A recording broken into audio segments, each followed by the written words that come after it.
Hello, and welcome to Talk to Downtown. My name is Courtney Wood. I'm the Economic Development Director of the Downtown Stockton Alliance, which is the 501c6 nonprofit property-based business improvement district serving downtown Stockton. This webinar series is intended to connect our business owners, property owners, and visitors with the organizations, resources, and people who can help them address issues which are of top concern to them. Today, we have special guest John Schweigerdt. He is the interim deputy director of the Community Development Department, and he's overseeing the Building and Life Safety Division. So he's going to share with us a lot of information about building and permitting today. And to begin, we'll have John share a little bit about his background and his role at the City of Stockton.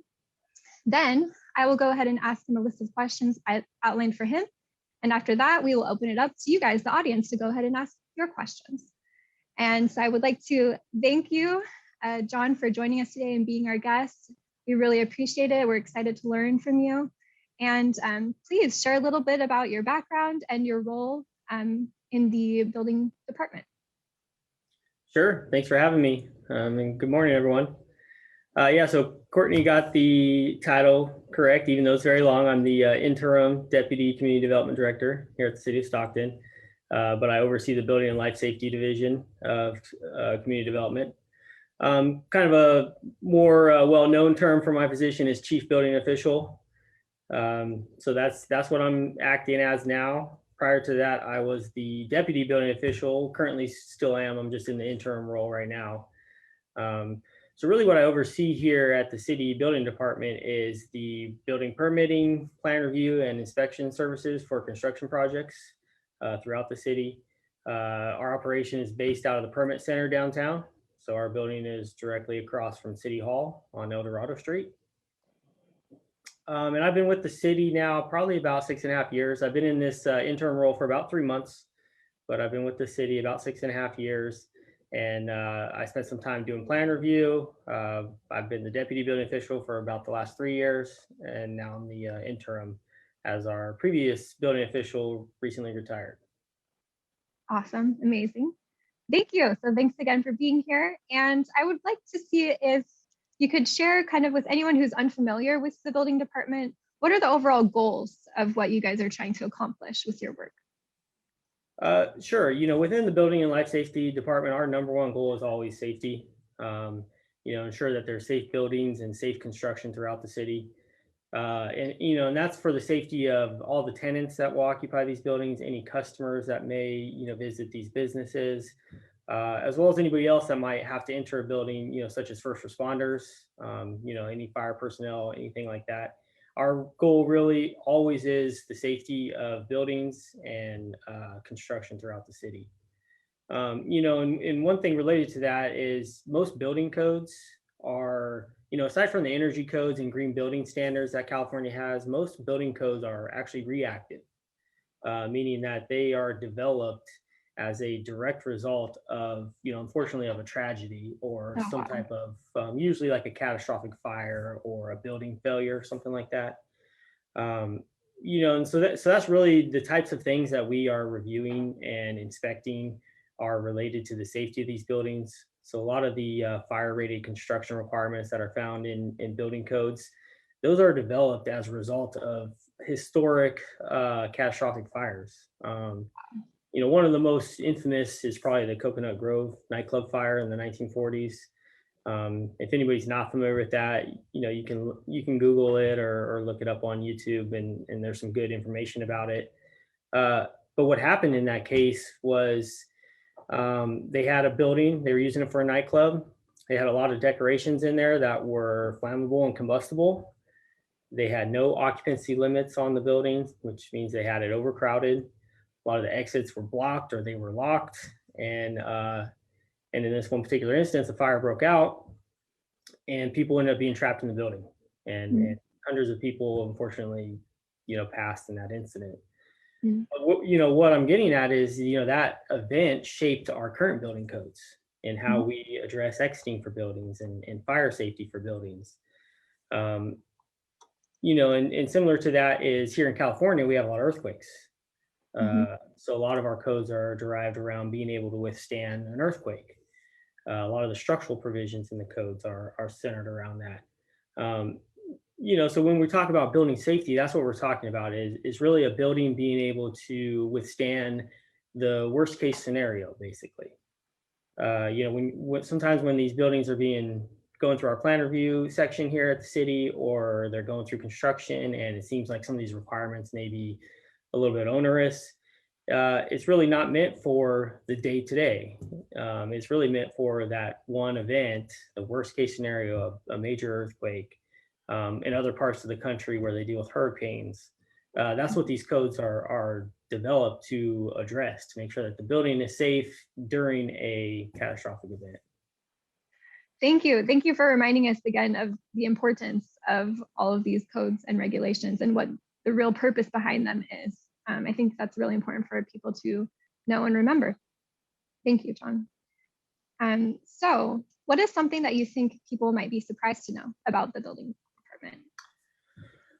To be surprised, probably, one thing that may be surprising is the volume of permitting that we do per year, and then also the versatility of our team. So just an example would be the same inspector that would be out inspecting a 1,000,000 square foot industrial building that we have out in Arch Road, south of town area. That same inspector may go out and inspect a residential water heater replacement the same day. Oh, wow. So our team is very versatile in the sense of when we talk about building codes or building permits, it's everything from the minor repairs and alterations that you might see at a private residence all the way to, new site development of 80 acres. And we see all of it. It all goes through us. We all check it for minimum code requirements. And then when I say the volume, some people may be surprised to hear that last year we probably did close to around 8,000 building permits. Wow, that's great. And we did that with 5 counter techs, which is our counter team when you come to the permit center, and they help you with permits at the counter. We have 4 plan reviewers reviewing construction plans. Wow. So it really is a lot that goes through our division. And what we understand is that when somebody's doing a project, they only have one project. They're focusing on one project. That's the most important thing to them. So, what we balance is everybody else's projects to make sure that everybody can receive a high level of service. Wow, that is a huge volume with the team size you were just describing. That's amazing. That's great. One other thing actually I Yeah. like to mention just came up is, one thing that might be not necessarily surprising, but misunderstood, and I've kind of touched on a little bit here, is we only enforce minimum code in the building department. So, I mentioned before about some of the safety elements and some of the requirements that may seem onerous. Actually, those are only the minimum code requirements. So we don't enforce higher standards. A project's architect or engineer, they can design a building or design a development to any standard that they choose. What we're looking at is really the minimums of what we think is required for the safety of the building. Another thing too is we don't do quality control, right? So some people are surprised that they may see something that passed inspection, and really the work is not that great. It's not your best contractor, and that's because it passed inspection because it met minimum code, not necessarily this is the best work that could have been done. Quality A+ work. Gotcha. Thank you. No, that's great. That's great for people to know. I love that. So I'm curious about what are some of the most common questions you get? What do you hear from people who are submitting their, permit, or they have something coming up with inspection? What kind of questions are the most common, and how can you answer them? Probably the most common question we receive is why. It's why do I need a permit? Why does it take so long? That's probably really is the number one, and it's really because a lot of what I said before, a lot goes into making sure a project meets minimum code requirements. And it goes back to our number one goal of safety. Even the smallest projects could pose a safety hazard.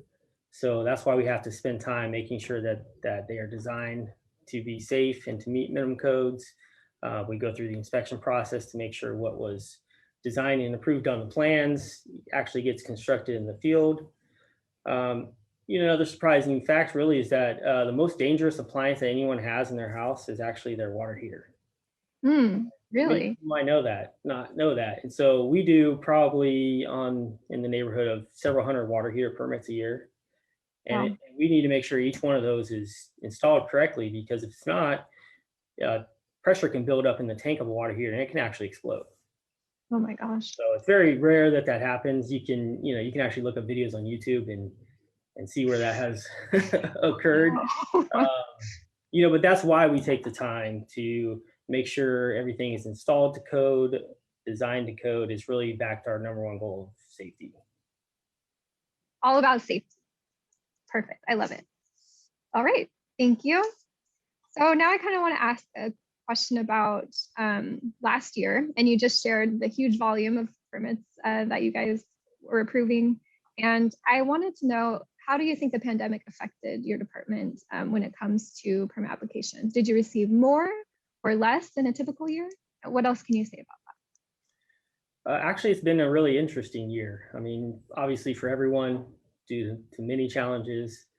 But for us, specifically in the building department, it's been really interesting because, we kind of joke around the office here, what pandemic? Because we have not slowed down at all. And that's really very surprising considering businesses that are shut down or have actually closed at this point, unemployment. So, for us to see construction still booming it's very positive, but also surprising in the same sense. On paper, 2020 was very similar to 2019 for us. If you just looked at it on paper, you didn't know any of the factors, it looks very similar. And that's the interesting part is when the first stay-at-home order went into effect in March, there's a whole lot of uncertainty.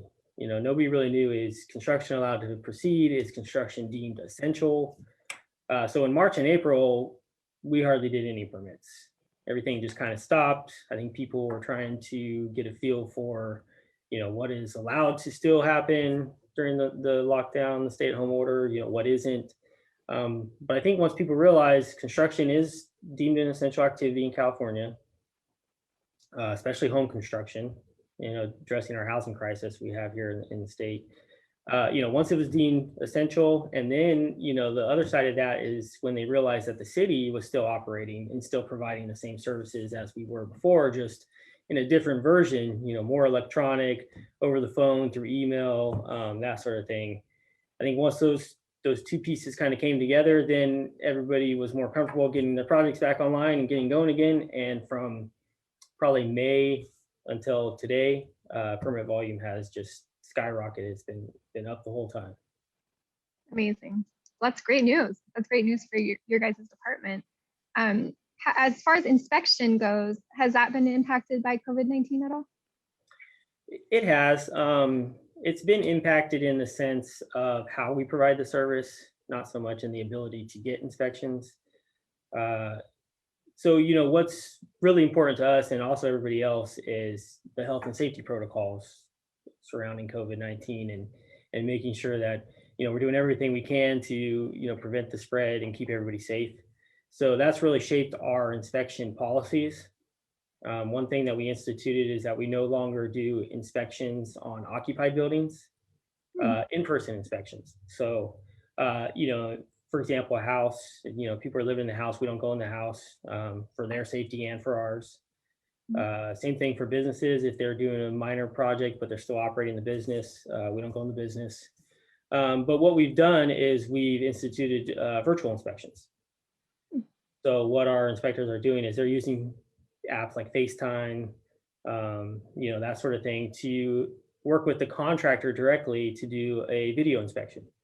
So the contractor will go into the building, they'll video, they'll be on FaceTime with the inspector, they'll video their work. The inspector will tell them, I want to see this or I want to see that, and they'll put the camera on there, and we'll do the inspection that way. Wow. We found that it's pretty successful. We haven't really seen any issues with using that technology. So in a sense, it's kind of pushed us forward a little bit. Because actually right now we are investigating a more formalized virtual inspection program. Yes, that's So, amazing. yeah, so there's companies that do this. We're in talks with one right now to do a pilot program and have this as a long-term option. Awesome. I was going to ask, and so I'm glad you went there. This is really cool. That could save a lot of time, I'm imagining, not having to travel directly to sites. That's really, really cool. Yeah, and you're exactly right. That's another piece of it that we're looking at. If we can save drive time for our inspectors, we can perform more inspections during the day, and that way anybody can get an inspection pretty much anytime they want it is the goal. Awesome. That's awesome. So I'm curious now specifically about downtown. In the last year, what have you seen as far as construction downtown? What kind of projects are being approved? Can you talk about that? Sure. Yeah. So in advance of this this meeting today, I pulled some information for the downtown area. Awesome. So it looks like we had about 29 projects in the downtown area in 2020. Great. But as you know, most of the downtown is built out. So these aren't new construction or ground up projects, but we did have 2 of those. And one was for a medical clinic and one was for a rehab center for community medical centers. They're doing a lot of work in downtown right now. We had 5 tenant improvement type projects where, these are operating businesses or new businesses coming to downtown where they want to make some improvements, for the use of their business. And then we had another 22 sort of like alteration and repair projects, just existing buildings where they needed to make some repairs or make some changes to their existing configuration or use of the building. And that's pretty typical from what I've seen over the last few years. Like I said, we kind of had that down period in March, April. That was across the board. But in terms of, the amount of work that I see in downtown, it's pretty typical. Awesome. And can you tell from those the projects that you've been able to pull, are some of these projects coming from out of town investors or are some of them more like from local investors? Can you tell? I don't have a lot of that information. Mhm. We usually deal with the architects or the contractors when they're submitting their permits more so than the investors. I have seen some, some of the larger projects, some of the redevelopment projects, such as the Trustway building was Mhm. recently went through redevelopment for some live work type residential units. I'm familiar with who is doing that project. They're from out of town. They have interest in doing more work in Stockton, from what I understand. So that's positive. So there a little bit of that. I don't really have a whole lot of that information. Sure. Awesome. Yes, Bear Paw equities, they are great. So thanks for sharing a little bit about downtown. Now I kind of want to get more into the process. So for people who are thinking of maybe constructing something new on their property, when is a building permit required? So what triggers that for a project? Sure. This may be another surprising fact is that almost always a building permit is required. There are actually very few exemptions in the code for what doesn't require a permit. So just generally speaking, any mechanical like HVAC work, any plumbing work where you're having to do new plumbing lines or anything like that, any electrical work, all of that requires a permit. Those could be simple, just standalone electrical only type permits. But any of those types of, utilities or any of that type of work requires a permit. And then if anything's being constructed, built up or an addition or anything like that, that's going to require a permit. There are some exemptions. It's mostly related to like private residential development where if you're going to put a tool shed in the backyard or a gazebo or something like that, if it's less than 120 square feet and it's not attached to the house, then it doesn't require a permit. But really, most things, if you ask the question, does this require a permit? The answer is going to be yes. We understand that a lot of people don't know that. And so, a lot of things that homeowners do specifically to their own houses, it's not that they are trying to avoid permits. It's just they think they can just do a repair or whatever. I mean, even replacing some sheetrock in your house technically requires a permit. Oh, wow. So, it is one of those things where it covers a lot. We do have 2 documents on our website if anybody's interested, one for residential and one for non-residential that outlines exactly what is exempt from permits. Okay, and what is that website? Can you share? Yeah, it's www.stocktonca.gov. If you go on the website, the quickest way to find our information is just in the search bar, type in permit center, and that'll get you to most of our services surrounding the building department, but also the planning and engineering departments are on that same landing page. Under the building section, there's a applications and handouts section where it has all of our permit applications, but also other handouts such as what is exempt from a permit. Actually, there's another handout on there that I recommend anybody take a look at. It's a guide for how to hire a licensed professional. So, Okay. what questions you should ask if you're looking to hire an architect, looking to hire a contractor, some things to be aware of in that regard. That's great. Thank you for those resources. We'll be sure to link them underneath our video after we're done here today. So that's great. Thank you so much for sharing those. And kind of connected to what you were talking about, let's say someone didn't get a permit and they should have, what could happen to them? So like if an individual or a developer, they don't obtain a permit for a project, what's possible to happen for them? Well, the reason why we encourage permits as much as possible, aside from the fact that they are required, is back to our goal that we set before of safety, right? So we're not out here looking to get permits just to do it. Everything is surrounded, centered around the minimum codes and making sure that these buildings are safe.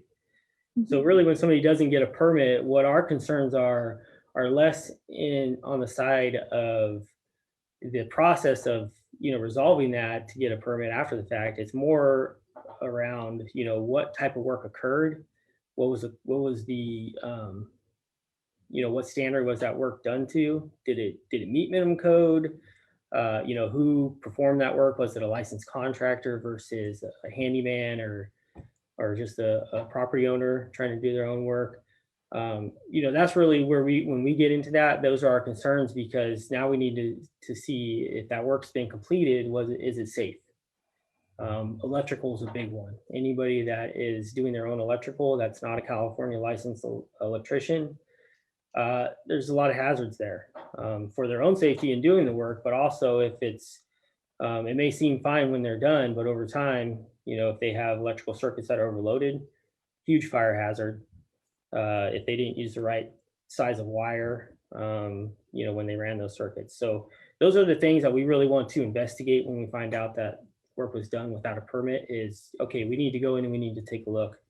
And, is this work done safe? Is it to code? Is it safe?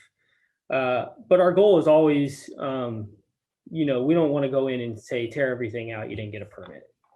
That's not how we approach that. Good. You do have to go out. You do have to get a retroactive permit, we call it. So where you would have to submit an application and essentially pretend like you didn't already do the work and submit everything we would need to do initially. But the work comes in on the inspection side, where we do investigative work with our inspectors and whoever the applicant is, to take a look at what was constructed and what changes are needed, if any, to make sure that we can make sure that it's safe, and then also record it for the property. Awesome. Thank you. Thanks So, for sharing just real quick on that is the city does have a code enforcement division. Neighborhood services is what they're referred to under the police department. So anytime work is done without a permit, it's subject to getting a violation notice from code enforcement. And there's typically fines that's where- associated with that. Oh, Yeah, usually that's where it'll start, and then they'll come into our department and say, I got this notice of violation. How do I resolve this? gotcha. All right, thank you. So next, I would like to ask, how long does the building permitting process typically take? So it really varies by the project type. As I mentioned before, we do a lot of minor permits, like a water heater. Those are done over the counter. Oh, great.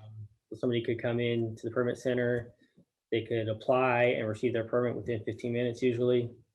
Water heaters, HVAC work, minor plumbing, minor electrical, residential solar. A lot of these permit types we have online now. So that was another, side benefit, or however you would put it, of COVID, is that it really forced us to get our online system up and running at an accelerated rate, which I was very happy about. I want to see more things electronic, more things, the simpler the better is kind of how I look at it. So we actually have a lot of our permits that we consider our over-the-counter permits. You can apply for and receive the permit completely online. Amazing, amazing. So those ones are definitely the quicker, easier, run-of-the-mill type permits. When we talk about how long does it take, it's usually new projects or redevelopment projects, that sort of thing. And it varies by the project type. So a new construction or ground up construction or major change of use for a building, those are probably going to take about 20 business days to get them through plan review the first time. Mm-hmm. And then every resubmittal after that would be probably 10 to 15 business days of review time. One component of that timeline that is outside of our hands is how much time it's spent with the design team. So we'll complete our first round of plan review comments. We'll give them a list to the designer and to the customer. And these are the things they need to correct and then resubmit. So sometimes the designers are real good about turning those back in within a week or two. And sometimes the designers don't turn them back in for 6 months. And, there's a whole host of factors of why that could be, but that is part of the overall timeline that's out of our control. Mm-hmm. So that can play into how quickly, you can get a permit or not. Smaller projects like residential remodels, kitchen and bath remodels, small additions, those kind of things, we tend to turn those around pretty quickly, about 10 business days for review if they have plans. We used to have a program, it was called our Express Review Program.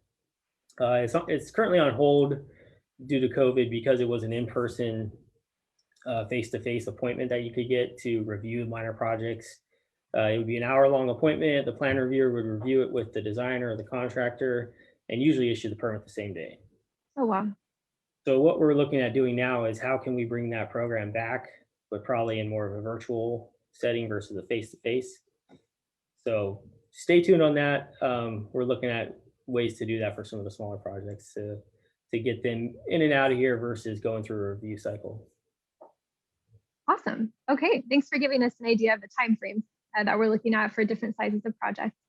And now I kind of am curious, how can people plan for permitting or inspection costs within their budget when they're planning a project? Is there any way to do that? Yeah, absolutely. So first thing I would recommend is to request a fee estimate. So there is a form, it's on our website, but also we hand it out, all of us here at the city. It's a fee estimate request form. And you fill out the form. It asks some questions about what the building type is, what's the project, scope, that sort of thing. That gets sent to an email inbox that we monitor here. And then usually in about 5 to 7 business days, we will provide a detailed fee estimate back. And so that fee estimate will include all city fees for the project. So that's permit fees, inspection fees, any impact fees that might apply to the project if it's a new or change of use project. Also any utility fees, if it's city utilities. All of that will be included in the fee estimate. So that's really going to be your best way to truly understand permit costs. But one thing that's not included is any fees from outside agencies. So if the project has to pay any school district developer fees, those get paid directly to whatever school district is located in. Parts of the city is under the Cal Water service area. So it's not city water service areas, including downtown. Downtown is Cal Water. Mm-hmm. So if there are any water fees for the project, you'd have to get those from Cal Water. But fee estimate is the best way to do it. Most of those go through me, so I'm aware of sort of like what projects are coming through, and we can make sure those fees are as accurate as they can be at that time. Okay, excellent. And you said that form is online right now for people. It is online. And maybe we're going to touch on this or not, but another service we offer here at the city is economic review committee meetings. We call these our ERC meetings. Mhm. They're typically coordinated through our economic development department. But what those meetings are is it's a way to get all representatives from every city department to the same virtual table to discuss a potential project. So we do these usually on Thursdays in the morning. We have time set aside for city staff to do these ERC meetings. But it can be almost at any stage. There needs to be enough known about the project to where we can provide useful feedback. But you don't have to have a complete set of plans.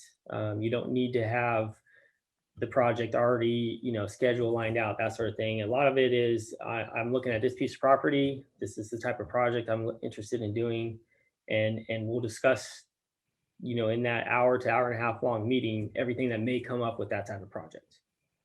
So that includes, myself. I'm usually in those meetings from the building department, but that includes the planning department, the utility department, public works is in there, the fire department's in there. And really, it's the best way to get some initial feedback on any project. I would highly recommend this for anything downtown, just because of the different factors that play into downtown in terms of what the current use of the building is, current construction of the building versus what might be proposed. Take advantage of the CRC process. There's no fee for it, completely free.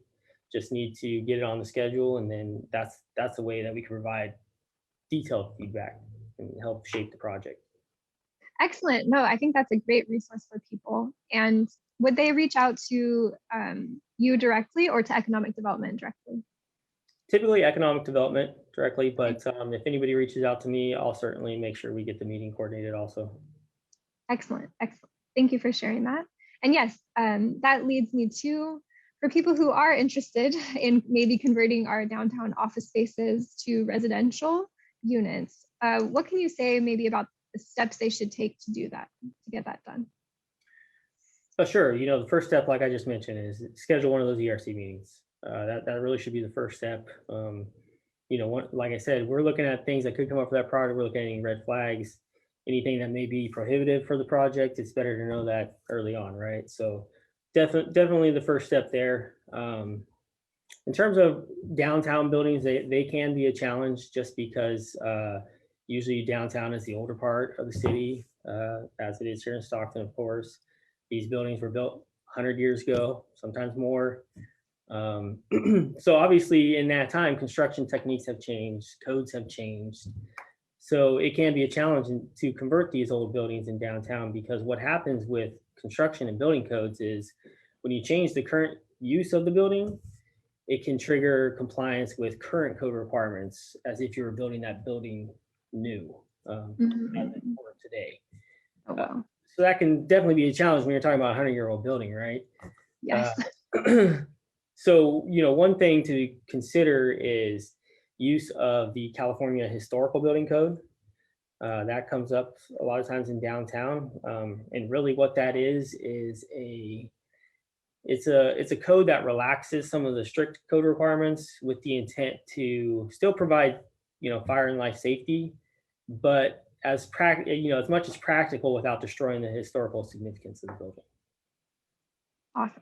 So definitely take advantage of that for anything downtown. Downtown, usually one of the challenges also is with the layout of the buildings. So nowadays, when we talk about new construction, there's certain code requirements that say that the building and exterior walls have to be so far from the property line. And that's the intent of, if one building's 10 feet from the property line and the building on the other side of the property line is 10 feet also, that's 20 feet of separation. So fire. In case there's a fire. Oh, perfect.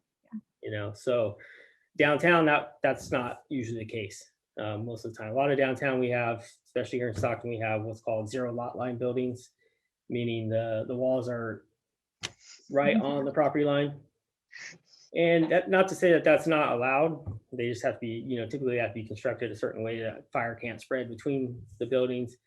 But it presents a challenge when we're talking about residential development, because residential development, you have to have some type of access around the building. Again, this is for fire safety, because every bedroom in a residence has to have the ability to go out the window if they need to. Mm-hmm. So, you want to go out the front door if you can, but what if the fire's over there, right? So every sleeping room, you have to have the ability to go out a window and get to safety as a last resort.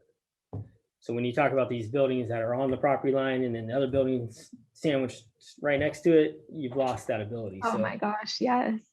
it gets challenging in the design. Not that it can't be done. We've seen several projects that have successfully navigated. It just requires a little bit of creativity from the designer.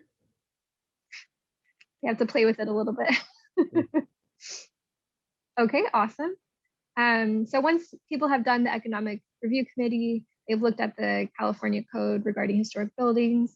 What are the next steps for them? Next step probably, and this will be my highest recommendation for any downtown project, is to hire an experienced architect. And take your time selecting your architect or your engineer that you want to use, because hiring somebody that is familiar with these types of buildings, is qualified to review the different codes that may be an advantage to the project, such as the historical code, that can actually lead to savings down the line in terms of what upgrades have to take place at the building.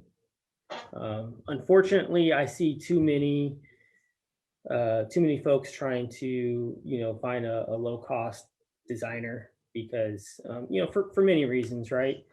But I will always tell you, the designer you use for your project is one of those things where you get what you pay for. It really is. Make sure that they have a California license, and then interview a few different architects or engineers that you're considering. Find out what projects they've worked on. Find out if they've done downtown type projects with these types of buildings. Find out if they know about the historical code. Because what I find when people use inexperienced designers is that they don't necessarily even know the historical code exists or why it exists. Oh no, oh no. And there's a lot of things in there that provide relief for these older buildings that would eliminate the need to bring them fully up to code, because it just doesn't make sense for a 100-year-old building, right? So, but if the designer isn't aware of that, we'll try to guide them as much as we can in our ERC meetings and things like that, but they really need to have that experience. So that's always absolutely going to be my number one recommendation. Spend a little bit more money on your architect. It's probably going to save money down the line in terms of what upgrades have to take place in the building, just from their prior experience and their knowledge. Another reason why you want to do this, especially when you talk about downtown buildings and converting them to residential, is based on how the project's being funded. If there's, for example, if there's tax credits that are funding the development, or if there's a city program that's helping to fund it, it can trigger ADA compliance or accessibility compliance. And we could have a whole discussion on that by itself. That can get real complicated. But again, that's why you want to have an experienced architect that knows the different ADA laws and knows how to incorporate those in the project design. Because the last thing you want is to submit the project, not taking that into account, and then going through our shop, and then we come back with a whole bunch of changes related to the ADA. Definitely. Okay, thank you. That's great advice. Are there any other pitfalls that you could prepare people for, or that you see happen a lot, that you could just recommend? Don't do it this way. It's gonna end up bad for you. What are some recommendations to make it more of a smooth sailing situation for any interested developers? I think it's really having as many meetings with the city as makes sense, as well as hiring the experienced design professional. And having that design professional in those meetings is even better, right? So we offer these ERC meetings. Sometimes we have multiple ERC meetings for the same project, but it doesn't have to stop there. We can start with an ERC meeting, the project can develop some more, and then we can have what we call a pre-application meeting, where it's maybe not as many people that are in the ERC meeting, but it's the people that are going to be reviewing the actual submittal when it comes in. So it gives them a first crack at the plans, gives them an opportunity to bring anything up that we may not have caught before. And we've done this several times where we have multiple meetings before anything ever gets submitted for review. So definitely take advantage of that. Another thing that we offer at the city that a lot of people don't know about, it's not necessarily something that you would find on our website, but if anybody wants to request a meeting at their building, we do that also. Okay. A lot of times these ERC meetings, now they're all virtual, obviously due to COVID, and maybe the in-person meetings are a little bit more challenging now as well. But assuming we're headed in the right direction with that, we are more than welcome to send some people out to do a walkthrough on the building. We did this, it's probably been a little while now, but we did it at the old Bank of Stockton building a while back. We actually held one of our ERC meetings at the building, walked through the different floors, looked at the current layouts. I think that's a huge thing that people can take advantage of, because that'll get somebody from the fire department inside the building to see any issues that they might have. The building department's going to be there also. That's really a good one to take it away from just looking at it on paper or looking at it in concept to the actual configuration of the building. That's amazing. I was not aware of that feature. So thank you for bringing that to my awareness, and we can pass that information on. That is amazing, especially if the people who may be inspecting it later can see it in person. I think that's really, really cool and useful. Yeah, and a lot of these buildings, like I've been saying, they're 100 years old or more. You really need to just see what it looks like, see how what you can get your eyes on, what was the type of construction at that time. Actually, we find a lot of it is pretty good. They used the lumber they used back then was so much better quality than what we have these days. There's a whole host of things. It's just good to see it. Very cool. So now I have a question about changes to any codes or regulations. Do you have any idea whether the city has anything planned for modifications to our code in the coming years? Not really anything specific. So in California, we're on a 3-year code cycle. Okay. So what that means is every 3 years we get a new set of codes that we have to comply with. The current edition that we're on right now is the 2019 California codes. And the way it works is these codes are actually international codes. They're actually called the international or the I codes. Excuse me.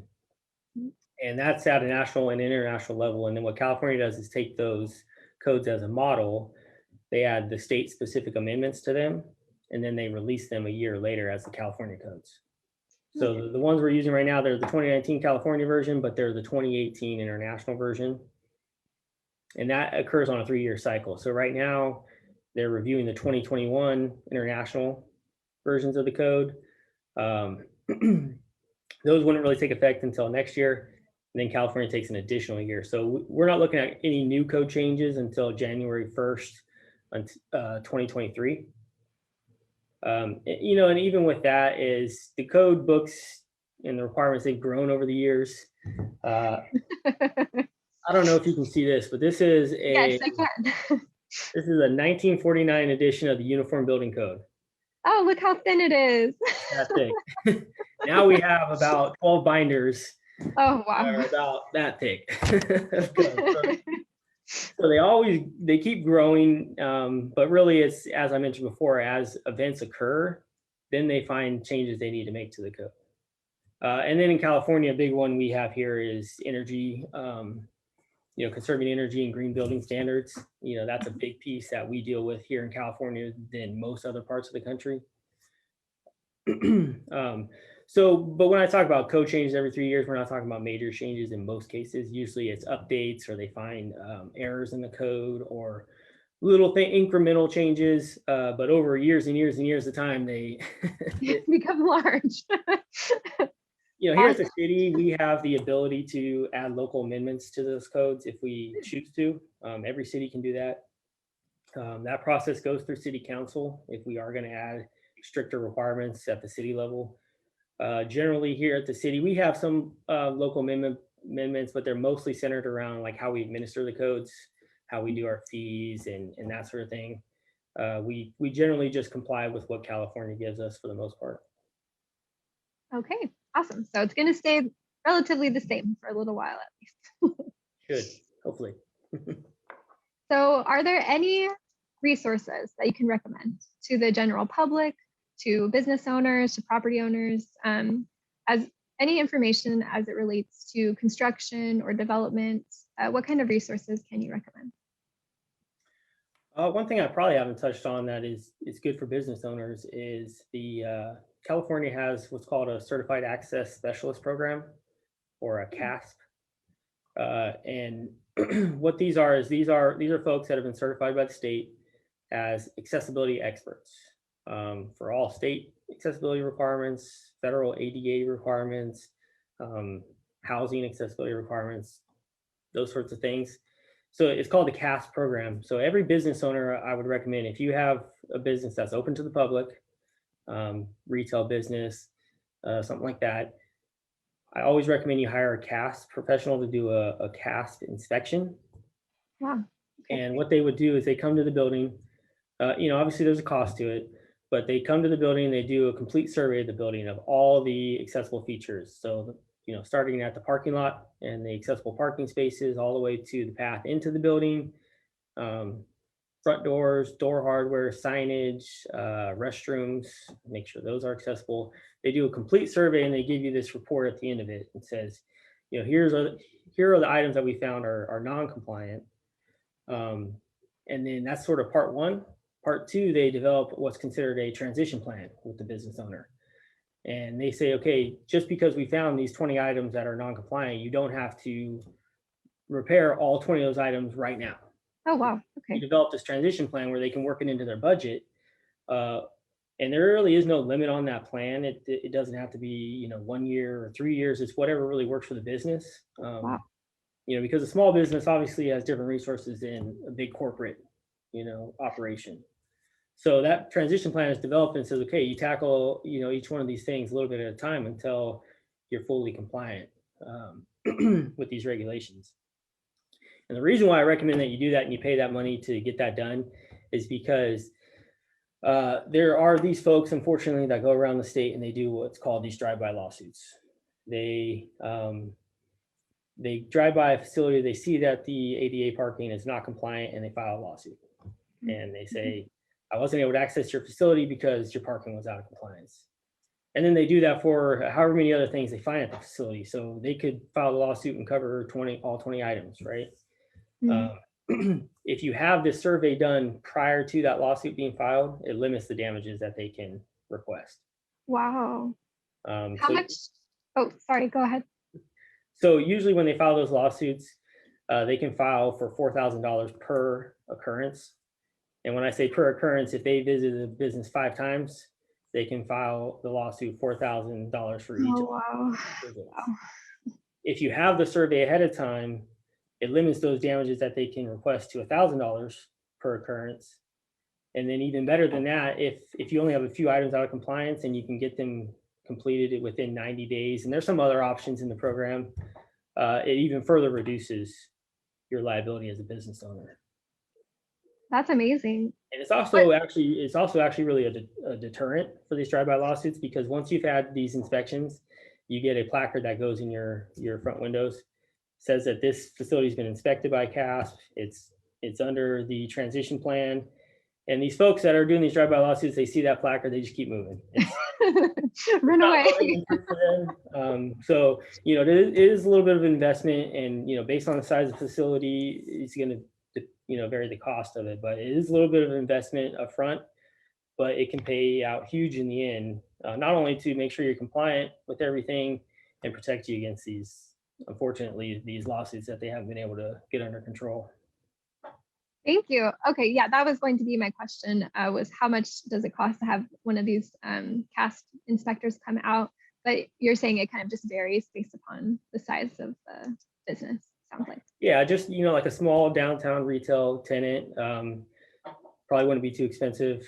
But, if it's a larger facility where a lot of square footage, a lot of public areas that have to be surveyed, then it can get up there. But like I said, I always recommend it because it's one of those things where you spend a little bit of money up front, it can save you a lot in the end. Excellent. Thank you. Thanks for that recommendation. And now I just have 2 more questions before we ask the audience for their questions. So is there anything else that you think people should know or understand about the Building and Life Safety Division? I think we've covered a lot of it. Yes. I would just reiterate, the city is a resource. We are a resource for developers, for business owners, contractors, architects, everybody. Just keep us in mind as a resource versus necessarily a regulatory agency. Certainly you have to go through us and you have to get your permits, but we're here to help assist with that process as much as possible. It actually is better for the customer and better for us if we have communication prior to a submittal coming in, because they know what we're looking for. We know what their project's going to look like, and we can sort of guide them through that process. So just continue to use the city as a resource to help with your project, especially downtown projects. There's a lot of variables and things related to the buildings and the uses. So just encourage to use us as a resource. Awesome.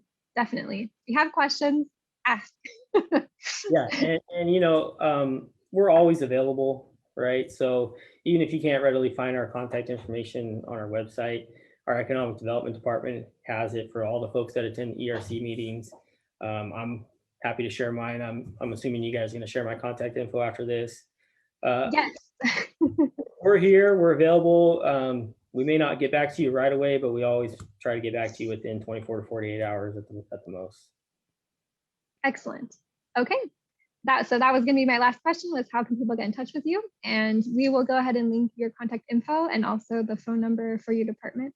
But thank you. I know I had a lot of questions for you to go through, and I think you answered them all amazingly. So thanks for doing that, John. At this time, if you have any questions, any of the viewers, I'm going to go ahead and read them and have John answer them. Are you ready? I'm ready. Get your drink of water. Okay. I have a comment. This is from Michael Huber. He says, "Thank you, John, for your help with the Chunghwa reclamation project." So he says, "Thank you." And also a question. Glad that was restored. That's very cool. I actually drive by there coming into work every day, getting off the crosstown. So it's awesome. It's such an improvement. I'm really happy that the DSA has been able to work with the city to execute that. So that's awesome. Okay, so Michael also is asking, what are the differences in a commercial permit? Like, how is a commercial permit different from a residential permit? Usually it's more about the use, where we classify it as commercial versus residential. And on the commercial side of things, there's more things we're looking at. I talked a lot about ADA. That's really only on commercial projects, unless it's some type of public housing or supportive housing. Then it can get into that side of it.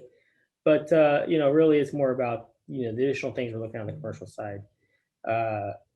The exiting and the occupancy limits, those are related to commercial, not necessarily residential so much. The ADA, like I said, is a big one.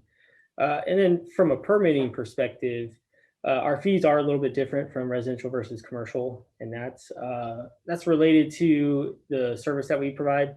So a commercial project is going to have more inspections. It's going to take more time to go through the plan review process. So those fees are a little bit higher than they would be for a residential project. Okay, thank you.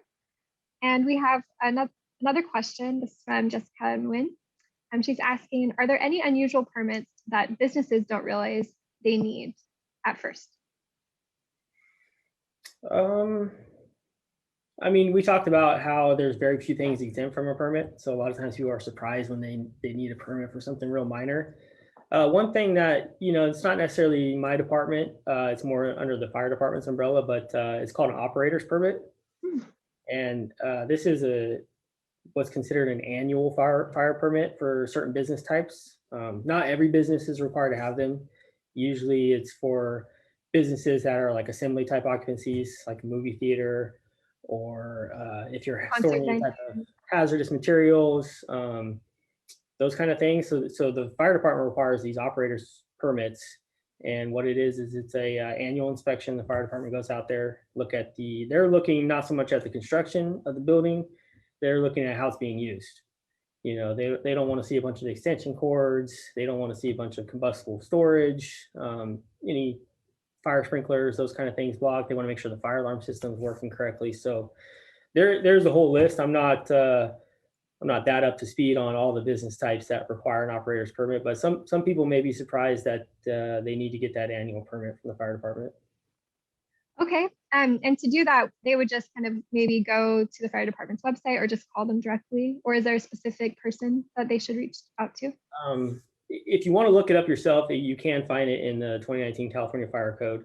It outlines what types of uses and businesses require an operator's permit.